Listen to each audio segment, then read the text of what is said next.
Students हम देखेंगे कि कॉन्जुगेट एसिड्स हमारे पास क्या सब्सटेंसेस होते हैं, कौन से केमिकल कंपाउंड्स होते हैं जिनको हम डिक्लेयर करते हैं कि ये कॉन्जुगेट एसिड्स हैं।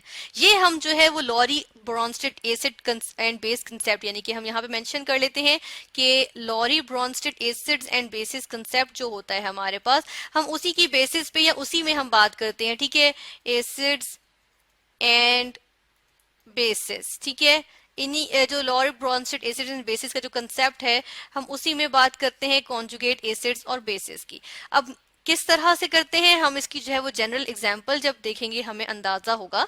तो हम देखते हैं कि हमारे पास मौजूद था ये एक सब केमिकल कंपाउंड था। ठीक है, इसने क्या किया, वाटर से इंटरेक्शन किया, हमारे पास क्या हुआ, हमारे पास जो है वो एक रिवर्सिबल रिएक्शन हुआ। ठीक है, ये रिवर्सिबल रिएक्शन हुआ और हमारे पास जो है वो हाइड्रोनियम आयंस बन गए। ठीक है, और क्या चीज बन गई, और हमारे पास ये जो ए था, यानी ए हमारे पास कोई भी एक फर्जी एलिमेंट था। ठीक है, हम सपोज करें कोई एक एलिमेंट ए, तो इसका जो है वो A9 या नेगेटिवली चार्ज आयन बन गया। ठीक है ना। अब क्या हुआ, हम देख रहे हैं कि ये हमारे पास एक्वस फॉर्म में है, ये लिक्विड में है, ये भी एक्वस में आया और ये भी हमारे पास जो है वो एक्वस में आया। ठीक है, अब क्या देख रहे हैं हम इसमें से बता सकते हैं कि हमने कहा था कि इसके ऑक्सीजन के जो लोन पेयर्स होंगे, यहाँ पे जो लोन पेयर्स इसके होंगे वो अटैक करेंगे इस partially positively charged hydrogen ion पे, और ये हमारे पास पार्शली नेगेटिवली चार्ज जो है वो A9 बन जाएगा इसका, और ऑक्सीजन के लोन पेयर अटैक करके इसका जो है वो इसमें से जो है प्रोटॉन की सूरत में जो है वो हाइड्रोजन निकाल लेगा। ठीक है, ये हमने कहा था। फिर क्या होगा कि प्रोटॉन जो है वो ऐड हो गया वाटर के अंदर। तो हमारे पास दो कंसेप्ट आ गए कि लॉरी ब्रॉन्स्टेड एसिड और बेस का कंसेप्ट है। नंबर वन ये कि जो हमारे पास ये केमिकल कंपाउंड है जो हमने सपोज किया हुआ है, इसमें क्या हुआ, इसमें हम देख रहे हैं कि इसका प्रोटॉन लूज हो गया, इसने अपना प्रोटॉन डोनेट कर दिया। ठीक है, तो ये क्या हुआ, हम लिख देते हैं लॉरी, एल लॉरी के लिए, बी ब्रॉन्स्टेड के लिए, और हम कहते हैं कि ये लॉरी ब्रॉन्स्टेड एसिड था। ठीक है, या हम ऐसा करते हैं कि इसको हम, क्योंकि हमें पता है कि हम Lowry Bronsted acid and base concept की बात कर रहे हैं, तो इसको हम जो है जस्ट एसिड लिख देते हैं। फिर हम ये देख रहे हैं कि वाटर ने क्या किया है कि वाटर ने जो है वो इस प्रोटॉन को जो है वो लिया है। तो वाटर क्या हुआ, लॉरी ब्रॉन्स्टेड कंसेप्ट के अकॉर्डिंग बेस हुई, क्योंकि ये प्रोटॉन एक्सेप्टर है। ठीक है, तो ये हमारे पास लॉरी ब्रॉन्स्टेड बेस आ गई। हम ये देख रहे हैं कि एक स्पीशी बन रही है हमारे पास यहाँ पे, जो किस तरह से बन रही है कि जो हमारे पास जो यहाँ पे बेस थी, जो लॉरी ब्रॉन्स्टेड बेस थी हमारे पास, जब उसने प्रोटॉन गेन किया तो हमारे पास एक स्पीशी बन गई। ठीक है, और वो स्पीशी क्या थी, वो हमारे पास ये बन रही है, ये जो हमारे पास हाइड्रोनियम आयन बना है। ठीक है, और इसमें क्या है, इसने एक प्रोटॉन एक्सेप्ट किया हुआ है। ठीक है, इसके पास एक प्रोटॉन मौजूद है, एक्स्ट्रा प्रोटॉन, इसके अंदर एक एक्स्ट्रा नहीं, इसके अंदर एक प्रोटॉन आके इसमें शामिल हो गया है। तो हम देख रहे हैं कि इसको हम जो है वो नाम देते हैं कॉन्जुगेट एसिड का। ठीक है, ये हमारे पास होता है कॉन्जुगेट एसिड। ठीक है, अब हम देखते हैं कि इसको कॉन्जुगेट एसिड क्यों कहा जाता है।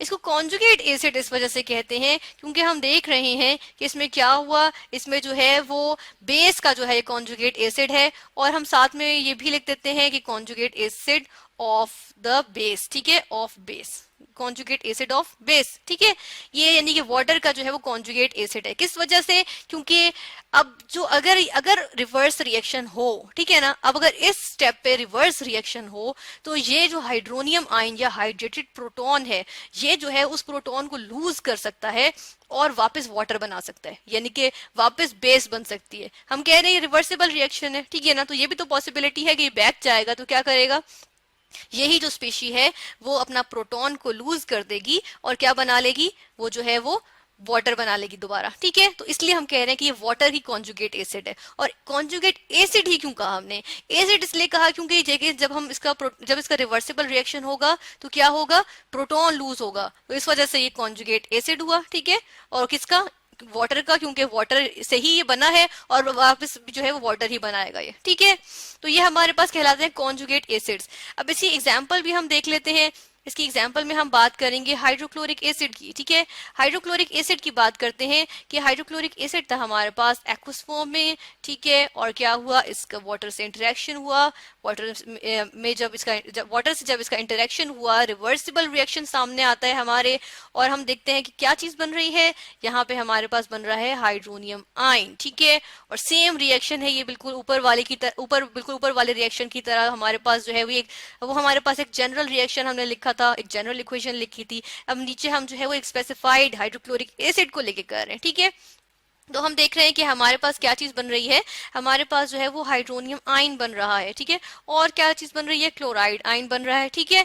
ये हमारे पास इक्वेशन आ गई। अब इस इक्वेशन में हम देख रहे हैं कि HCl हमारे पास जो है वो अपने प्रोटॉन को डोनेट कर रहा है, किसको, ये प्रोटॉन जो है वो डोनेट हो गया किसको, वाटर को, ठीक है। तो हम देख रहे हैं हाइड्रोनियम आयन बन रहा है, यानी कि HCl हमारे पास क्या हो गया, लॉरी ब्रोंस्टेड एसिड।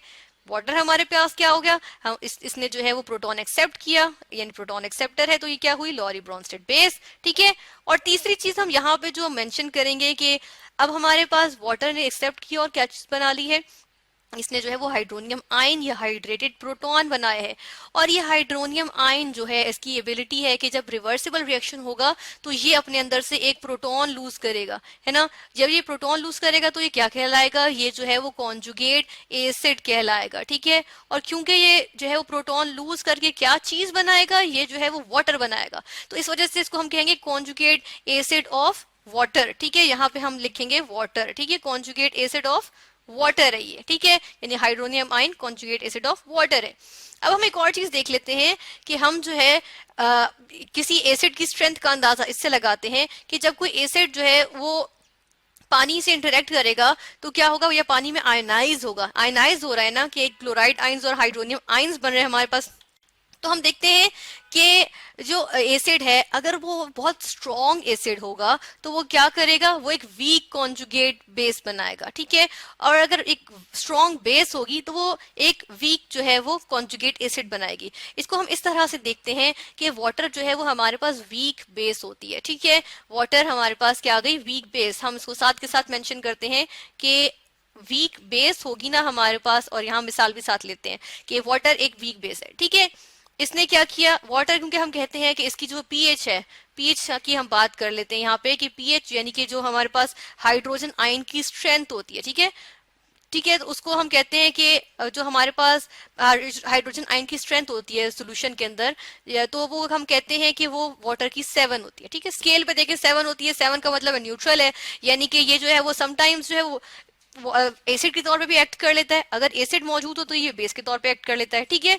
तो हम देख रहे हैं कि वाटर एक वीक बेस के तौर पे एक्ट कर रहा है, ठीक है। और वीक बेस जो होती है वो क्या करेगी, वो जो है वो कोशिश करेगी कि वो वाटर में जाके जो है वो जो है वो सोल्यूशन की फॉर्म में जब होगा, यानी कि जब एक स्ट्रॉन्ग एसिड उधर आएगा तो वो जो है वो इस फॉर्म में रहना पसंद नहीं करेगी। यानी कि हम देखते हैं कि वाटर जो है वो वीक बेस है तो वो वाटर की फॉर्म में ही रहना ज्यादा पसंद करेगा।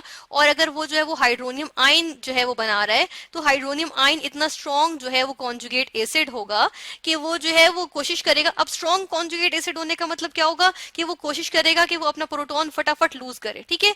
जब स्ट्रॉन्ग एसिड होता है तो वो कोशिश करता है फटाफट अपना प्रोटॉन लूज करे। तो हम देख रहे हैं रिवर्सिबल रिएक्शन में जो कॉन्जुगेट एसिड होगा वाटर का, वो कोशिश करेगा कि वो फटाफट अपना जो है प्रोटॉन लूज कर दे, ठीक है। तो ये हमारे पास हम देखते हैं कि हमारे पास जो ये वीक बेस होगी वो क्या करेगी, उसकी कोशिश होगी कि वो फटाफट जो है वो उसका कॉन्जुगेट एसिड जो है वो फटाफट प्रोटॉन लूज कर दे, तो इसलिए जो उसका कॉन्जुगेट एसिड होगा वो स्ट्रॉन्ग होगा। तो हम कहते हैं कि स्ट्रॉन्ग कॉन्जुगेट एसिड, ठीक है, स्ट्रॉन्ग कॉन्जुगेट एसिड आ गया हमारे पास, ठीक है। इसके अलावा अगर हमने ये देखना होगा कॉन्जुगेट एसिड कौन सा होता है, हमारे पास ये दो चीजें बन रही हैं, तो उसके जो है वो इसकी निशानी या इसकी आइडेंटिफिकेशन हम इस तरह से करते हैं कि हम देख रहे हैं कि वाटर है, उसने जो है वो प्रोटॉन लिया है ना, तो इसका मतलब है कि कॉन्जुगेट एसिड इसी का होगा। और क्योंकि अब हम देखेंगे कि वाटर तब्दील होके जो है वो एक चीज बना रहा है, फिर हम जो है वो रिएक्टेंट साइड पे आएंगे और इसमें हम देखेंगे कि हमारे पास जो है यहाँ पे क्या चीज हो रही है, हमारे पास यहाँ पे जो है वो हाइड्रोनियम आयन बन रहा है। अब ये हाइड्रोनियम आयन जो है, क्योंकि ये प्रोटॉन लूज करेगा, क्लोराइड आयन में तो ताकत नहीं है कि वो कहाँ से प्रोटॉन लूज करेगा, तो इसलिए हाइड्रोनियम आयन जो है इस वो कॉन्जुगेट एसिड है, क्योंकि अगर रिवर्सिबल रिएक्शन गया तो ये अपना प्रोटॉन जो है वो लूज करेगा, ठीक है।